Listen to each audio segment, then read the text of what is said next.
All right, everybody, here we go. 6.1 Introduction to the Atmosphere. I'll come clean too. Atmosphere is not my strongest suit in science, but we're going to give it a go. So here we go. I'm also in Puerto Rico, so if you hear any background noises like cats, birds, coquis, lizards, yep, a little bit of diversity at my mother in law's house. So, what makes up the atmosphere? The atmosphere forms the boundary between Earth and space. It supports life. Without the atmosphere, we'd just be a rock, kind of like the moon, be dead. It consists of 78% nitrogen, 21% oxygen, 1% other gases. So you can see those other gases, like greenhouse gases, they don't make a huge part of our atmosphere, but they make a huge impact on it. So that 1% forms up with carbon dioxide, argon, neon, hydrogen, ozone, water vapor. Remember, water vapor is a greenhouse gas. So, yep. The atmosphere is a dynamic system with inputs, outputs, storages, and flows. So, yeah, you've got transfers of everything. You've got things coming in, things going out. Heat and pollutants move air currents. Air currents are how you're going to transfer a lot of that heat from the equator, move it on up to the Arctic, also move it from higher and lower altitudes, and also why you can move pollution. Here in New England, I live in New England, not here in Puerto Rico, but actually I can use Puerto Rico. Hurricanes basically come from the heat over the Sahara Desert, gets transferred over to the ocean, sucks up moisture, starts spinning into a tormenta or storm, and drops hurricanes on Florida, Puerto Rico, pretty much the Caribbean and eastern coast of the United States. So, yeah, as you can see, heat moves. Also, pollutants will as well. Kind of nasty, but it's kind of like a fart. If you fart, and if in front of a fan, that fan distributes it all the way across. So, yep. The tricellular circulation model disperses heat. So that's where you take up. Tricellular model is more just about how we have our currents and airflows and whatnot. So wind redistributes gases. So it takes them and it puts them and spreads them out. So we're not just having like massive amounts of greenhouse gases right by our cities. They then get distributed throughout the whole world. Atmosphere and ocean circulation help balance heat due to uneven solar energy distribution. Most is at the equator, least at the poles. So when you look at the way the Earth is, it's round. Does this thing help me out here? Nah, it's a stool. All right. Actually, that's a bathroom potty. All right. So Earth is round. So obviously, if it's round here, you're getting hit more direct here at the equator with the sun.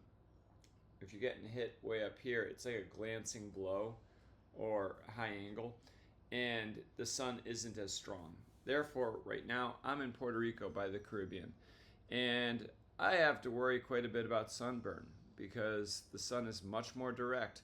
There's plenty of Americans that say, oh, I tan, or I'll be fine in the sun.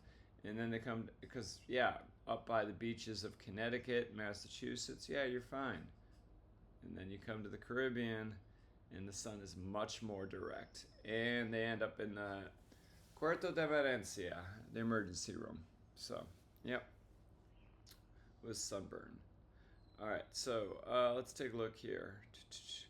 Carbon dioxide makes up only 0.04% of the atmospheric gases, but its concentration is rising due to anthropogenic human activity.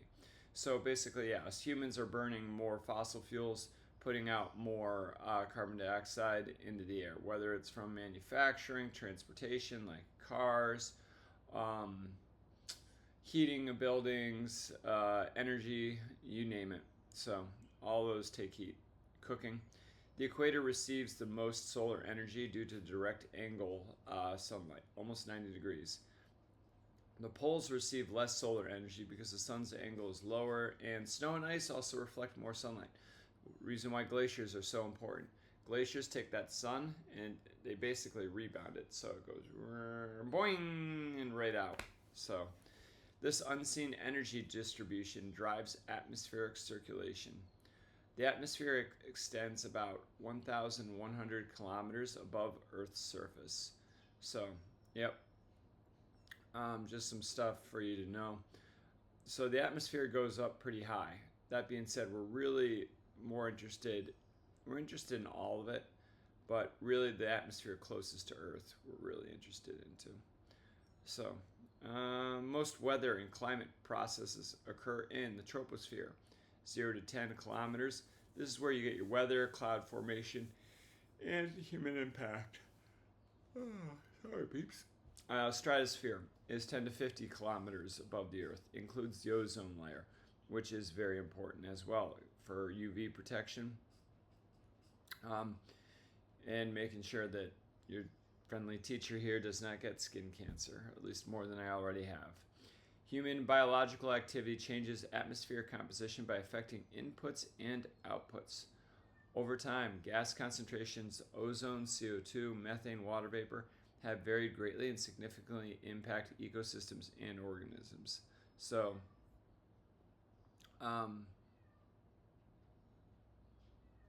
yeah, there's quite a bit that it goes into, like just greenhouse gases and clouds and heat trapping and reflection albedo effect. So also too, over time there has been more CO2. We've had CO2 occurs from like us anthropogenic, but it can also occur from volcanic eruptions. Water vapor is one that's why we call it greenhouse gases, actually, because water vapor traps a lot of heat. Think about when you're leaving a shower. If you got lots of steam near you, it traps the temperature. You're good. But if there is no steam, you get out of the shower, you're like, hee hee, and it's cold. So, yeah. Let's go down here. The Earth's energy budget, yeah. Earth's energy budget refers to the balance between incoming and outgoing energy. Incoming energy comes in from the sun. It's mostly shortwave, which is like visible light, thank God, so that way we can see, and UV radiation, which has very limited help to us, but can have quite a bit of harm. Skin cancer, all right. So 30% is reflected, 70% is absorbed by the atmosphere, land, and the oceans. So Earth emits long-wave infrared radiation. So basically, the sunlight comes in, it hits the Earth, we get all warm and toasty, right? And then we emit heat. That's what we put out. It's kind of like our bodies. Like you ever, let's see, you ever like hug somebody and then like you just like, oh my God, they're like an oven. They're just putting out heat. That's basically that long-wave infrared radiation that humans put out to maintain temperature stability, incoming and outgoing radiation. So more incoming, obviously I'm not your math teacher, but this is pretty simple math. The more incoming sun you have, the more it's going to warm up the place, the Earth. So more outgoing heat you have, the cooler the Earth will be. So they're going to want you to define these terms down here: greenhouse effect, enhanced greenhouse effect, global warming, climate change, radioactive forcing. The greenhouse effect keeps Earth warm enough for life. So we do need some greenhouse gases. Without them, we'd be one stone cold place. It's kind of like my heart when I'm grading your IAs. Greenhouse gases trap infrared radiation from the Earth's surface, so that prevents drastic nighttime cooling. You'll see this quite a bit in the desert. Yeah, the desert is hot. Everybody knows that, right? The thing people don't know is that there's very little water vapor in the air, so the desert at night cools down quite a bit, and then you end up getting cold and freezing. It's also because your blood is pretty much thinned out to liquid during the day, so you're not exactly retaining heat. Huge temperature swings. So without greenhouse gases, Earth would be much colder, like Mars, or like Venus. So, yep, or would be quite a bit warmer, or hotter like Venus, sorry. The average Earth temperature is negative 15 degrees Celsius to this effect, ideal for liquid water. And I'm sorry, it's not negative, it's around 15 degrees Celsius. So, to To what extent is the word greenhouse valid and useful only within one culture? Think about this. Like we have the word greenhouse, right? That's absolutely great if you are an English speaker that knows what the heck a greenhouse is, that's been in one. Hey, look, no hard feelings, but I work with a lot of urban students. How many of you guys have ever been in a greenhouse? You know? The enhanced greenhouse effect. Let's put that right there. Caused by increased emissions of greenhouse gases by human anthropogenic activity, leads to global warming and climate change. Key distinctions: natural versus anthropogenic greenhouse gases. So, yeah, natural greenhouse gases, volcanic eruptions, wildfires, things like that. Very natural. Wildfires could be argued. Anthropogenic greenhouse gases. Yeah, nothing natural about a car, internal combustion engine. So, role of water vapor. Water vapor really helps out plants, and it really helps out with rain. But having too much of it traps quite a bit of heat. We see this quite a bit where we live in Connecticut. We live in Hartford, which is a river valley. It is great for growing shade tobacco. It's the tobacco they use on the outer wrappings of cigars. But what makes it so good for growing that tobacco, where it's like, oh yeah, no breeze, just swampy air that doesn't move, makes it kind of miserable to live in, and it also traps a lot of heat. Right now, I'm in Puerto Rico. The temperature is not that bad. I'm in this room without air conditioning in June, and it's not that bad. Connecticut is probably right now, you give me end of June, July, Connecticut might actually be worse because there's no breeze. Never is.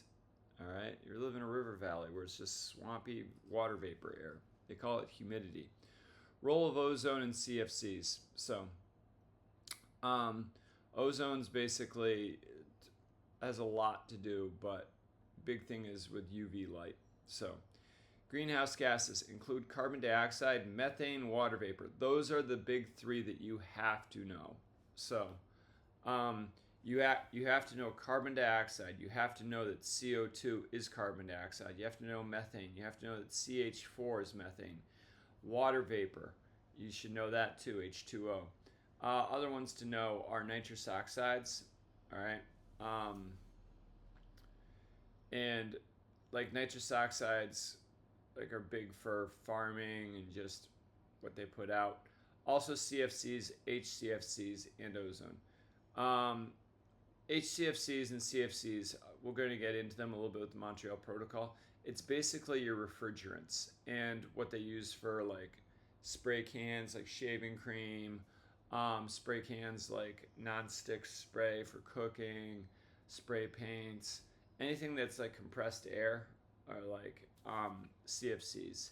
So most important greenhouse gases are the water vapor, carbon dioxide, and methane. With those are like carbon dioxide. Methane traps more heat, but carbon dioxide, we put out a lot more of it than methane. So that's why carbon dioxide, you always hear about that more than methane. And water vapor, we just went over. So molecules with 2+ atoms can absorb, re-emit infrared energy. So that's why, that's what makes greenhouse gases so powerful, because like basically what they do is they take the heat energy and they're like, ooh, yeah, they absorb it and then they re-emit it. And they just keep putting out that heat. Nitrogen and oxygen are not greenhouse gases. So make that distinction. You can't be talking about oxygen and saying it's a greenhouse gas. If you do on any of your IB exams, you're ding ding, it shows the person marking you that you know nothing. Water vapor is significant. Oh, same thing for nitrogen. Nitrogen oxide and nitrogens are different. Water vapor is significant, but varies and is not included in models. So, yeah, it's not included in models, but it contributes quite a bit to global warming. So CO2 and methane are emphasized due to human impact and long-lasting effects. So, yeah. Aerosols. All right, let's get down and talking about aerosols here. Yeah. All right. Aerosols are tiny solid particles suspended in the atmosphere, less than 2.5 parts per million. 90% come from natural sources, volcanic eruptions, forest fires, dust, sea salt, things like that nature. Only 10% are anthropogenic from fossil fuels, biomass burning, transportation, ships, cars, planes, house burning. Well, I mean, not burning down your house, but heating your house. A lot issue you have with this is the black carbon. Soot is a major anthropogenic aerosol. Pure carbon from incomplete combustion. So one of the things that's really talked about right now is any source of heat really burning the fuel well before it leaves, getting like the absolute most of it, wringing the towel dry before putting it up to dry, basically. So this works with car engines. They are trying, how are you getting more horsepower out of four-cylinder engines than out of V8 engines, like 40, 60 years ago? And a lot of it is because they're burning the fuel much more completely, much more efficiently. And that also helps out with emissions too. So that's a good thing. Hopefully jet engines are kind of going that way as well.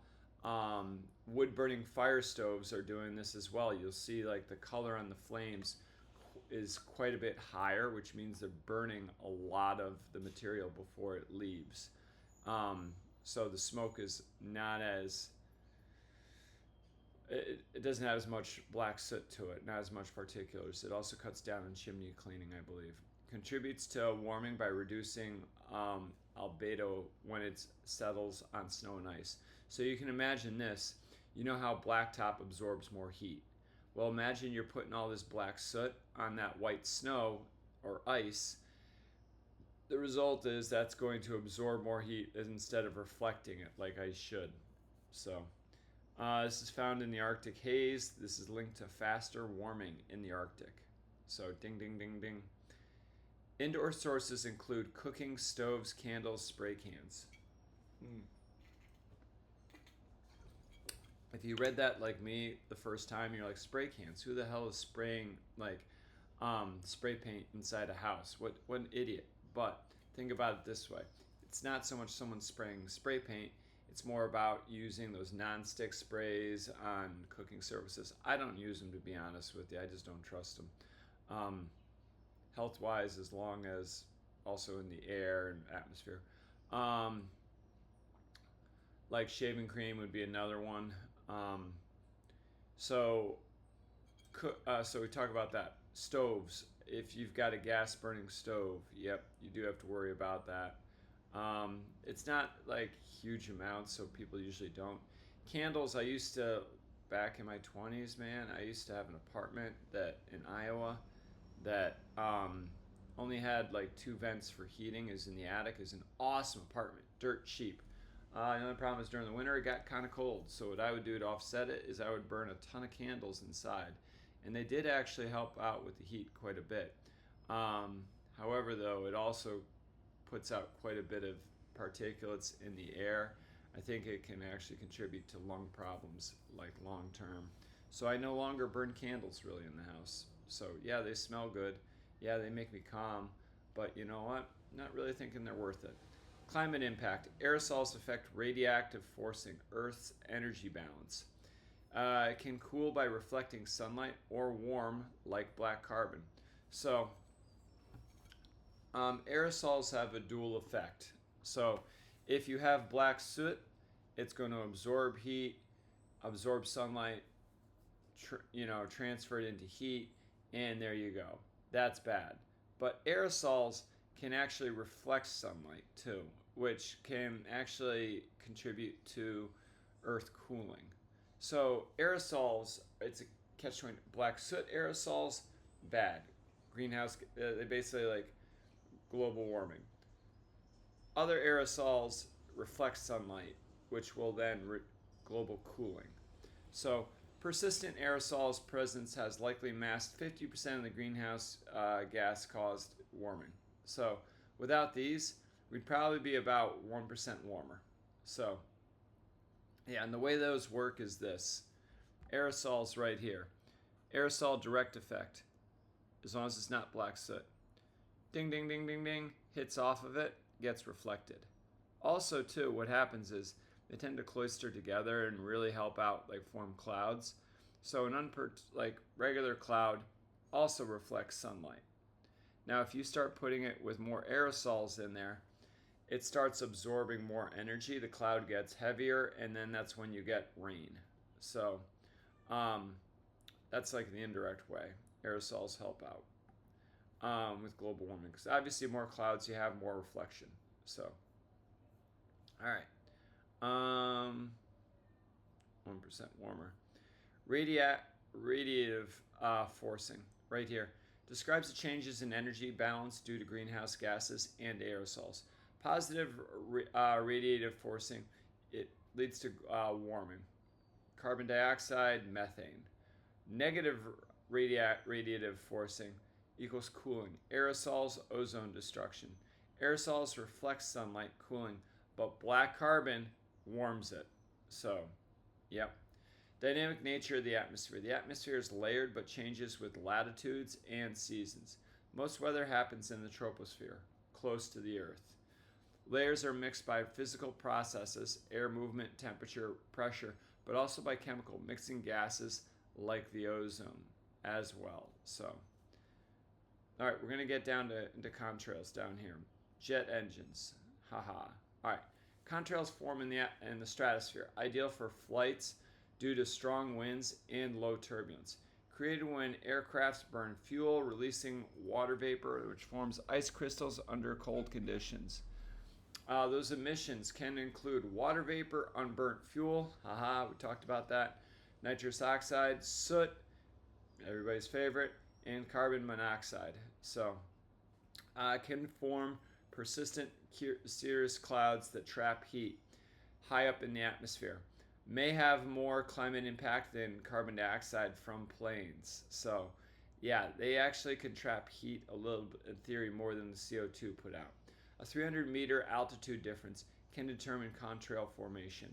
So, efficient engines with cooler exhaust form contrails at lower altitudes. So, yep, different things to think about. Clouds and climate change. Clouds reflect solar energy, cooling, but also trap heat, warming. They're kind of like a blanket. Think of it as a reflective blanket, actually. So their net effect depends on the cloud type and the altitude. Because, obviously it hits the sunlight and then reflects, but it also, too, any of the heat that comes up, it acts like a blanket and traps it in.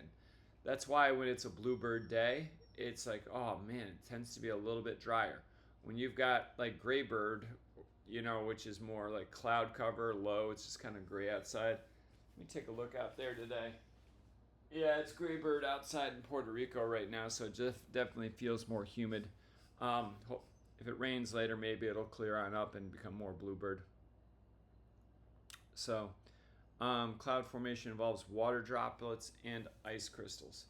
More aerosols, which means more cloud droplets, altered cloud properties. So, yep. That is something to keep in mind when we're talking about aerosols. Aerosols would be an excellent IB question. I don't really think it'll be an IB question on my test, but hey, here we go. Outline the role of clouds in regulating global average temperature. So, you want to talk about how clouds are a negative feedback loop. So, as the temperature increases, evaporation increases, usually from which then increases cloud cover. And the cloud cover, it reflects solar radiation, creating cooling, but it also traps heat, so warming the Earth. And low, thick clouds contribute to cooling, where those higher clouds, the thinner clouds, contribute more to the global warming. So, yep, that's what we got for that. I explained how urban air pollution could lead to significant economic losses. So one thing right off the bat is just diseases and health. So healthcare costs go up when you've got urban air pollution. And obviously, more money you're putting towards healthcare, that contributes to economic loss. Also, labor productivity. No hard feelings, but from someone who hired like high schoolers to run his office for him before, you're only making me money if you're actually working. You're not making me any money if you're homesick. So it contributes to economic losses that way. Premature death. This is a rather morbid subject, but think about it this way. We are, as a society, we are investing at minimal 12 years of just financing your education. More like 16 if you go off to a bachelor degree in college. If we lose you early to death, that is a loss on our investment. So that is a major economic loss when somebody dies before the age of 65.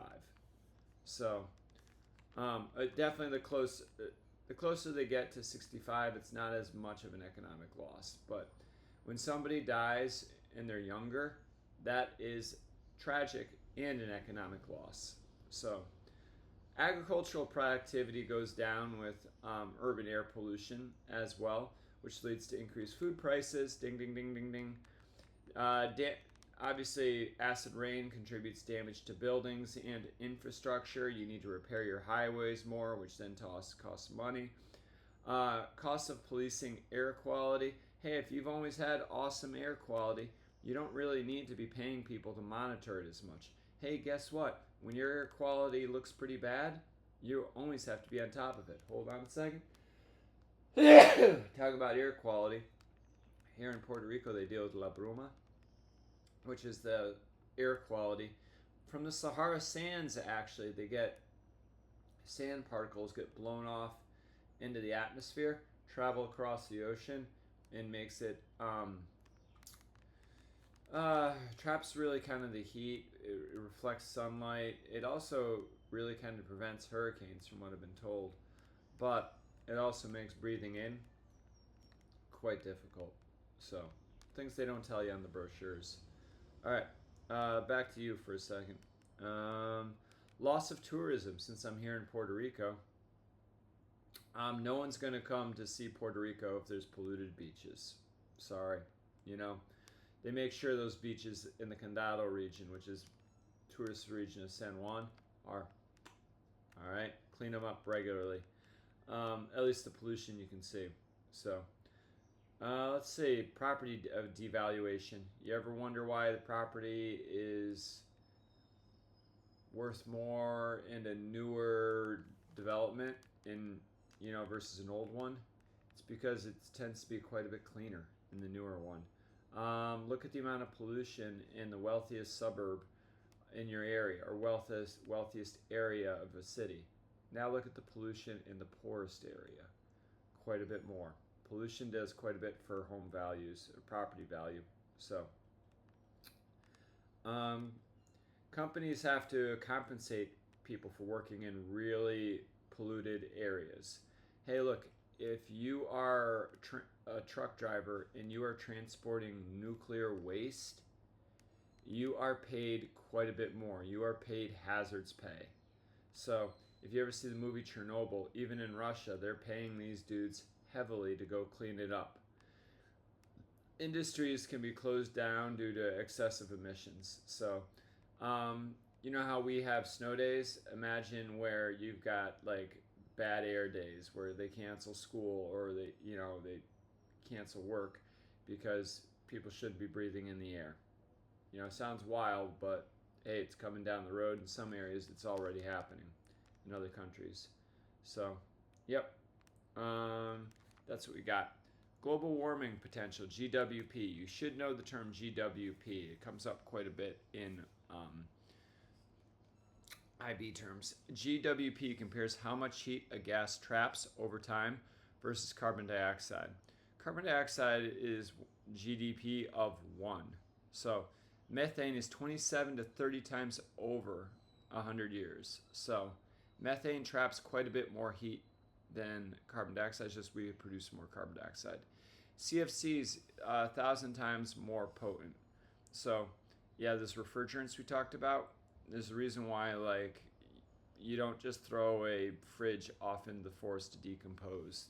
You want that thing to be recycled. Water vapor not usually included due to variability. Anthropogenic activities are rapidly increasing greenhouse gas levels. So, human caused change is faster than natural cycles for it. Yep, just stuff you should know. This down here, Milankovitch cycles. Milankovitch cycles are these. So they bring up about how when you start looking at in a timeline of the Earth over millions of years and ice ages and greenhouse gas concentrations and how they link up. So greenhouse gas concentrations do link up with ice ages. The more greenhouse gases you have, the warmer the climate. Interglacial period, like basically less glaciers, warmer. Now, less greenhouse gases in the air, and you now having cooler temperatures, more glaciers. Glacial period. Milankovitch cycle looks like this. You've got eccentricity right here. What eccentricity is this blue line. Everybody's always been told the Earth orbits around the sun like a circle. False. It tends to be more like an oval. So there's parts of it obviously that you see are closer, and then there's parts that are further away. So the more you're like this, you're going to have more extremes. So this is the green dotted line is more consistent. Also too, this impacts it quite a bit more. The tilt of the Earth. Just to tilt a few degrees means that you're going to have more direct sunlight in northern hemisphere or southern hemisphere, depending on the time of the year. So, other one up here is precession. Yeah, I'm going to get myself out of the way for a second. That's just how much the Earth spins basically. So, and wobbles, for lack of a better term. The one that I've found that really does it is tilt. But for these, this is one of those things you just have to see and know. Milankovitch cycles really do back up your data. Now, it's one of those things you have the people that believe in climate change, you have the people that don't. Specifically when you start talking about glaciers and global warming. Now, this one really does, Milankovitch cycles do back up that yes, climate has always changed, which is what some people that deny climate change bring up. They're like, the climate has always been changing. Yes, it has. All right. The issue you start to have is that we should be starting to cool and going heading towards an ice age. And right now with the greenhouse gas concentration raising up, we're not. We're warming instead of starting to cool. So that is a concern and one that we really should be addressing. So, all right, let's make myself small up there again. Go back to the notes. So, Milankovitch cycles right there. Let's get this there. Good. Long-term change over climate, hundreds of thousands of years. Eccentricity, orbit shape. Obliquity, which is tilt. And precession, axis wobbles. So, these three cycles explain past ice ages, but not the current rapid warming, which is something that people that deny climate change have a tough time kind of explaining. But carbon dioxide levels. Ice core data. Historical carbon dioxide ranges from 180 to 280 parts per million. Modern levels are much higher due to fossil fuel burning since the 1850s. So yeah, it doesn't make, if you know your history, we've been burnt, industrialization, more people, more housewarming, more use of electricity, more factories, more production. All this has contributed significantly to greenhouse gases, really since the 1850s. Industrialization. Carbon dioxide increases unprecedented over the past 160,000 years.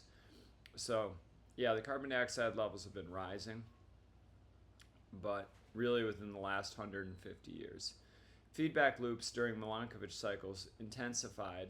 climate effects, but current warming is faster and human-driven. Geological timescale changes. Earth has experienced at least 5 major ice ages when glaciers expanded and sea levels dropped. So, let's get to right about there. Get that right about there. Sorry, I'm just playing around with this for a second. I want to get that big just in case I need to talk and expand a little bit more. All right. We are currently in the Quaternary period, which began 2.5 million years ago and is only 0.1% of the Earth's geological time. So yeah, we're a very small stamp in the Earth's timeline, but we've had a major impact with it. Within ice ages, there's the interglacial periods, which are some ice sheets are still present, but it's generally warmer. Like right now, interglacial. Whether it's man-made or not, you can debate, but glaciation periods, colder, more ice expansion. So that's where the icebergs, ice sheets, glaciers grow because it's colder. The last glaciation ended 18,000 years ago. We are now in the Holocene epoch, an interglacial period starting 11,700 years ago. Climate change today is rapid and human-driven. Some scientists refer to this new period as the Anthropocene, began in the 1850s with the Industrial Revolution. Global warming is shifting Earth away from the interglacial cycle of the Quaternary period. So, all that good stuff. Past atmospheric changes. Earth's atmosphere and climate have always changed, influencing life evolution. No debate about it. Climate has always changed. Climate change is affected by abiotic factors, temperature, precipitation, volcanic eruptions, stuff like that. Biotic factors as well, plants and animals. We can't directly measure past precipitation, but can estimate temperature via proxies like ice bubbles or sediments. So, again, we can't measure the past precipitation, but we can estimate the temperature. So, early Earth's atmosphere has no free oxygen, but it developed because of photosynthesis by plants, because it took basically the carbon dioxide out of the atmosphere, increased the oxygen. So this enabled formation of the stratosphere ozone and metal oxidation, iron ore. By 300 million years ago, the Carboniferous period, oxygen reached 35%. So, yeah, this stuff is really not on your typical IB exam, but yeah, it's one of those things you should just know lightly. So, all right, everybody, there's 6.1 for you. My best from Puerto Rico. Adios, buena suerte.